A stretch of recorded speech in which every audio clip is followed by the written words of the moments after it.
नमस्कार वर्धा, मी आहे कोमल आणि हा आहे माझा तुटलेला दात आणि आज आम्ही जात आहे माझ्या तुटलेल्या दाताचे ट्रीटमेंट करायला डॉक्टर जयस्वाल सरांकडे, जे आहे वर्धेतील नेत्र हॉस्पिटलच्या अपोजिटला. आणि इथे आल्यावर मला असं कळलं की डॉक्टर जयस्वाल सरांचे हे क्लिनिक पूर्णपणे ऍडव्हान्स आहे. आणि त्यानंतर सरांनी माझ्या दाताचे चेकअप केले व मला ट्रीटमेंटची पूर्ण प्रोसिजर समजून सांगितली. या प्रोसिजर मध्ये माझ्या दाताचे रूट कॅनल करून कॅप लावायची होती. त्यासाठी सरांनी मला 2 अपॉइंटमेंट दिल्या.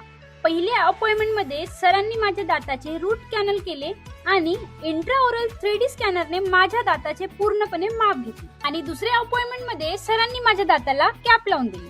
म्हणून तुम्ही पाहू शकता, ट्रीटमेंटच्या आधी माझा दात असा होता आणि आता ट्रीटमेंट नंतर माझा दात असा झालेला आहे. मी तर माझ्या ट्रीटमेंट पासून खूप खुश आहे. जर तुम्हालाही माझ्यासारखा दाताचा कुठलाही प्रॉब्लेम असेल तर आजच तुम्ही डॉक्टर जयस्वाल डेंटल केअरला अवश्य भेट द्या.